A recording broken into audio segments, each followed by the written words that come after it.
Welcome back to the Raminfard School of Arts. My name is Daniel. I am the owner and founder. And what you're looking at here is a couple of paintings that I've made regarding the subject of painting supplies, particularly paint tubes, which is something I've always been fascinated with because it's really interesting that the very object that I'm receiving the material to create my artwork with is something that I value and look at as having its own beauty. So what I decided to do for this video is show you guys how I would actually draw out a paint tube using colored pencils. So the paper that I'm using is a watercolor paper. It's a warm press, so it's got a little bit of grit. And I've got a H pencil in my hand where I'm just kind of outlining the shape. So I'm going to start with that. And then once I've got some of the basic shapes down, then I'm going to move into adding in all of the color that I'll be using regular colored pencils with.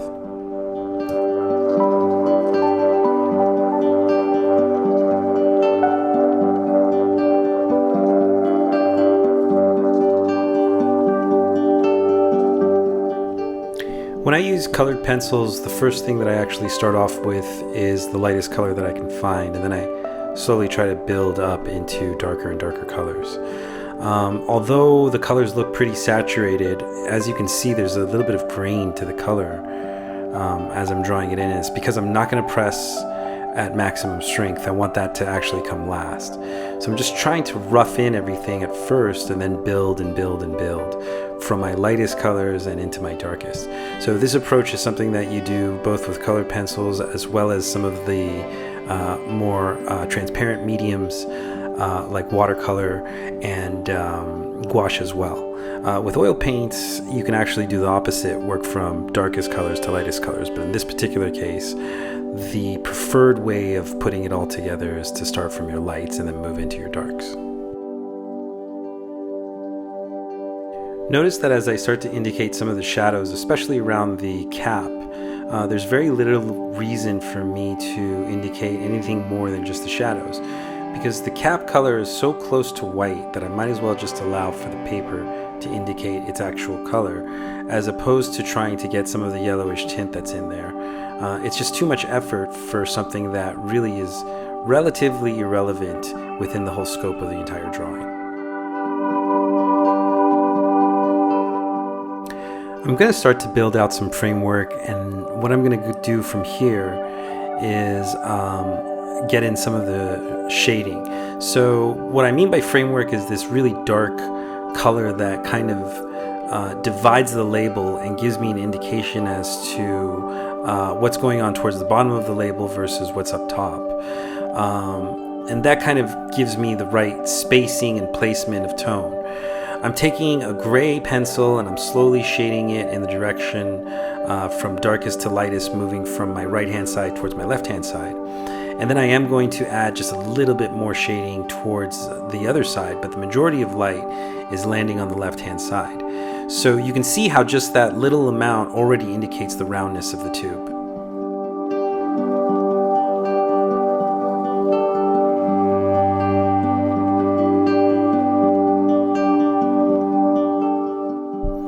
As for the writing on the tube, some artists have the capacity to sit down and diligently put in all of the little tiny letters, but that's definitely not for me.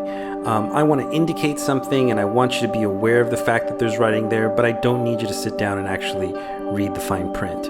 I'm not that type of artist.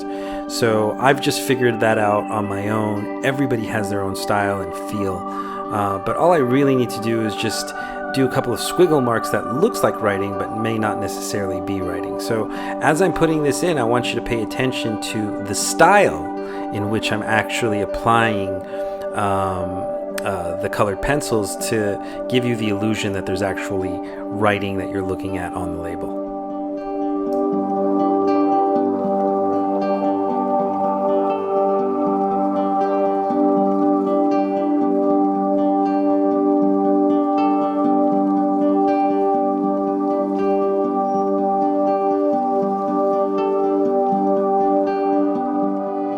Looking at my paint tube, there's a big blotch of red that has been smudged over the label, and I actually really enjoy the fact that that color is there, largely because red is a complementing color to green, and then on the other side there seems to be some black smudged over it. And I like the fact that it's not a pristine, perfect tube, that there is some color that's smudged over the label that indicates that this is something that has been of use and indicates that it is an artist's tool. Now, as I bring in my letters, you'll notice that I start off with a light gray, despite the fact that the writing is in black, but I really want to indicate that sense of light versus dark. So I'll start off with these grayer tones and then get heavier and heavier as I go closer towards the edges, which are significantly darker. And that's one of the ways that I'm going to convince my viewer that the tube is in fact round and it's got some form to it and some shape to it.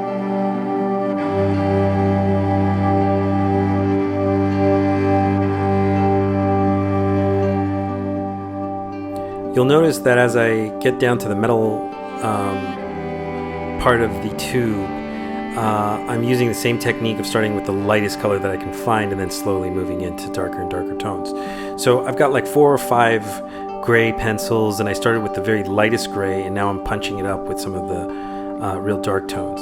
And again, same principle. On the side that's dark, I'm going to really push that, get nice and heavy, and on the side that's light, I'm really going to restrict myself so that I can indicate this sense of roundness. I think that's one of the key things about painting a paint tube, is that it needs to look tubular.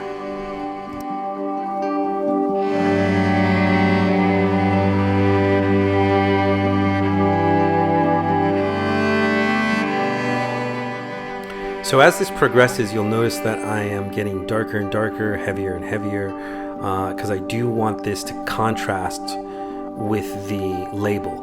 Now when I'm looking at my actual paint tube, it's definitely not that dark, but I need it to read well against the white of the paper. So I'm exaggerating, and I think that that's a very important thing for all artists to learn, is when is an appropriate time to exaggerate and when is not.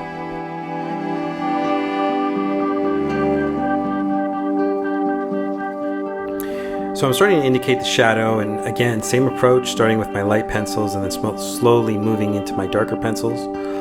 I want there to be some sense of softness to the shadow so that your eye is not focused on the shadow itself, but rather the paint tube. And the rule is that the closer the shadow is to the object, the darker it's going to be. So that's why I'm intensifying that tone right there on the corner. Having done that, it's time for me to sign my drawing, and now I'm ready to frame it. I want to thank you guys for watching this video. It's been a pleasure sharing this information with you. If you enjoyed it, please share it with your friends. Kindly like and subscribe.